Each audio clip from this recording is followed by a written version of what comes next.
came from heaven to earth to show away from the earth to the cross. My debt to pay from the cross to the grave, from the grave to the sky. Olá, amigos do Cristianismo em Foco.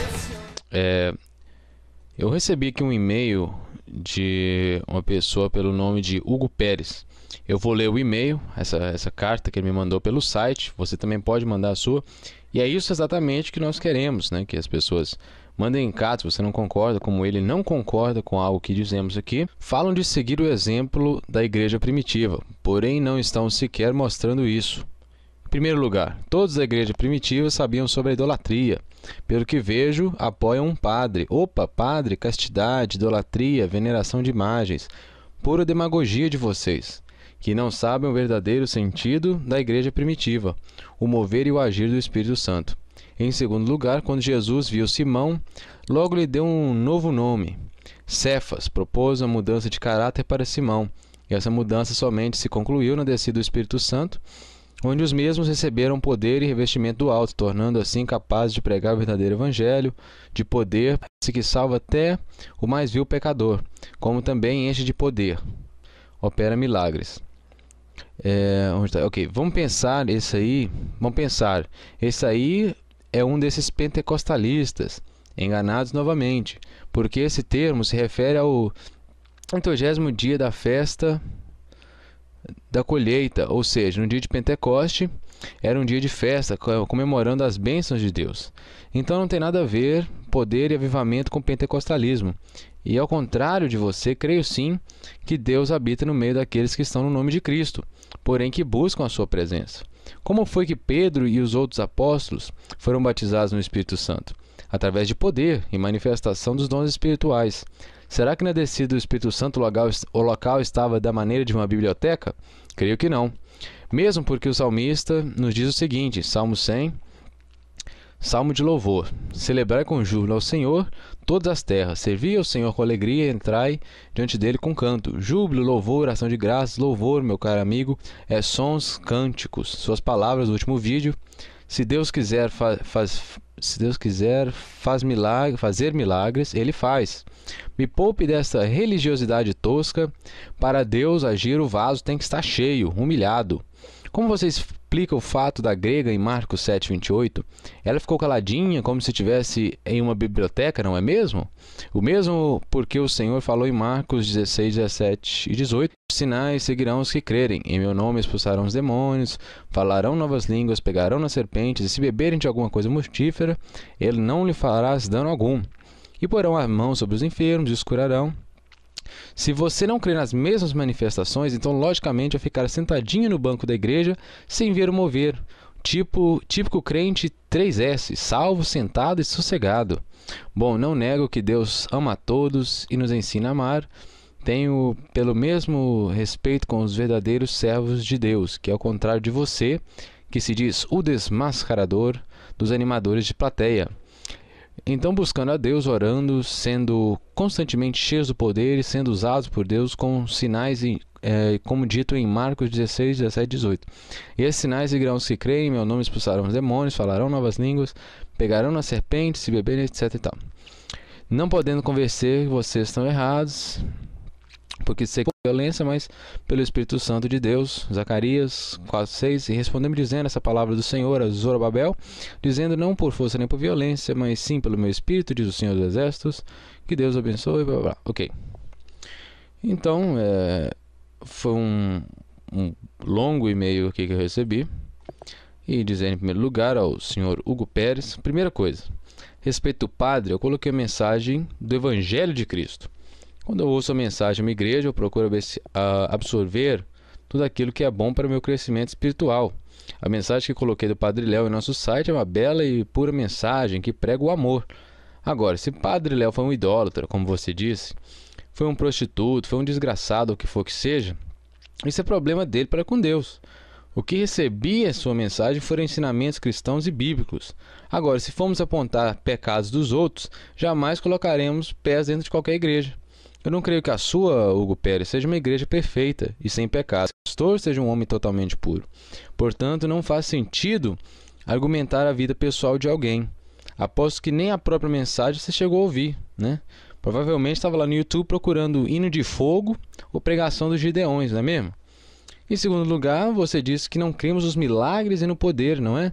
Então vamos à própria Bíblia e ver o que encontramos na descida do Espírito Santo. E você falou assim, aquele negócio que você falou que a igreja é biblioteca, né? Ok, vamos lá ver. E cumprindo-se, Atos 2, né? Atos 2, versículo 1 aqui. Ó. E cumprindo-se o dia de Pentecostes, estavam todos concordamente no mesmo lugar, e de repente veio do céu um som, como de um vento veemente e impetuoso, e encheu toda a casa em que estavam assentados. Espera aí. Vamos ler de novo aqui, ó. Olha que interessante. E encheu toda a casa em que estavam o quê? Pulando, rodopiando, gritando, festejando. Não, aqui, ó. Casa em que estavam assentados. Interessante, né? Olha o que aconteceu depois agora da descida do Espírito Santo. Versículo 13. E outros zombados diziam, estão cheios de mosto. Pedro, porém, pondo-se em pé, com os 11, levantou sua voz e disse-lhes. Aí ele, né, dá aquela longa pregação do Evangelho de Cristo que estava acontecendo ali, etc e tal. Olha o versículo 41. De sorte que foram batizados de bom grado, receberam a sua palavra, e naquele dia agregaram-se quase 3.000 almas. Né? E lá no 47 diz assim, louvando a Deus, caindo na graça do todo o povo, e todos os dias acrescentava o Senhor à igreja daqueles que se haviam de se salvar. Agora, a descida do Espírito Santo foi para completar a profecia do profeta Joel e para capacitar os irmãos da igreja primitiva a pregar o Evangelho de Cristo com poder e autoridade. Que poder? Nós vimos aí, ó, quase 3.000 almas se juntando a eles para aprender mais o Evangelho Salvador de Cristo Jesus. Vemos também que os apóstolos operaram vários milagres, né? Mas tudo só com motivo, a salvação de almas. Não é este Pentecoste barato que só prega poder para o sujeito ficar rodopiando no meio da igreja, pulando num pé só e etc. Né? Não tem nada a ver com a pregação do Evangelho que nós vemos aqui na Bíblia. Deus opera milagres ainda hoje, pois Deus é quem opera da maneira que quiser. Vamos lá em Filipenses 2,13. Diz aqui, ó, porque Deus é o que opera em vós tanto querer como efetuar, segundo a sua boa vontade. Então como é que você pode criticar aquela minha frase? Dizendo assim que não, que o vaso tem que estar cheio. O vaso tem que... Peraí, é Deus que tem que querer. Quem ele vai liberar o milagre é o próprio Deus, né? Não somos nós que vamos fazer alguma coisa, né? Eu entendo que o salmista constantemente nos alerta a louvar o Senhor sim com palmas, cânticos. Eu não estou falando contra o louvor a Deus com alegria, de forma alguma. Mas Deus busca um culto racional e não emotivo. Hoje em dia nós vemos pessoas pulando, dançando na igreja, mas só para satisfazer a carne e as suas emoções, ou seja, negar a manifestação dos milagres feitos pelo nome de Cristo seria negar a própria Bíblia. Não sei de onde você tirou isso. Combater o atual pentecostalismo, entre aspas, né, não é forma alguma de negar a veracidade do poder de Cristo. Os avivalistas da igreja evangélica, vários operaram milagres em nome de Cristo, mas com só o objetivo de trazer pessoas a Cristo, né? Inclusive padres católicos, como o Santo Padre Pio de Pietrelcina, operavam milagres. Agora você já acha que todo católico vai para o inferno, né? Então não posso nem utilizar esse exemplo. Mas analise até mesmo o movimento avivalista mais recente, que foi lá na Rua Azusa, né? Que deu ali o nascimento para a Assembleia de Deus. Até historiadores pagãos, né, até os próprios jornais da época, relataram que pessoas caíam do outro lado da rua e vinham chorando para receber a Cristo como Senhor e Salvador. Agora, a coisa mudou ou não mudou então, desde então, né? Se toca um forró na igreja pentecostal hoje em dia, o povo vai à loucura e diz que é espiritual. Agora, se tocar o mesmo forró lá na Europa, nos Estados Unidos, nada vai acontecer. Por quê? Porque é algo que mexe com a emoção das pessoas, um ritmo típico brasileiro, que agrada as nossas emoções, entende? Eu ouvi outro dia lá no YouTube, né? Provavelmente você estava lá ouvindo esses tipos de hinos, com uma letra tão ridícula, que tocou na igreja e o reteté comeu solto. E como é que espiritualizamos algo desse? E dizemos ser algo divino, uma inspiração divina, né? Foi o vento do Espírito Santo que soprou naquela igreja, quando toca umas coisas tão ridículas. Eu quero colocar aqui, ó, um pouquinho o trecho aqui.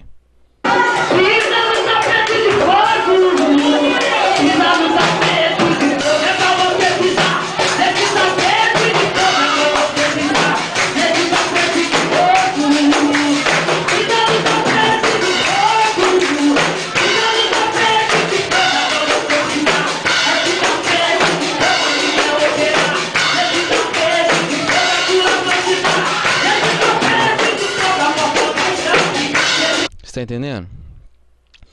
Então, não tem como a gente espiritualizar essas coisas, ô caro Hugo Pérez. Eu espero que você venha entender o nosso posicionamento, que não estamos contra as igrejas pentecostais de forma alguma. Eu creio que Deus faz o que Ele bem entender, né? Não tem como eu limitar o próprio poder de Deus, mas o poder de Deus é manifestado sim dentro da igreja, quando o objetivo principal da igreja é salvar almas. Deus abençoe a todos. Até a próxima.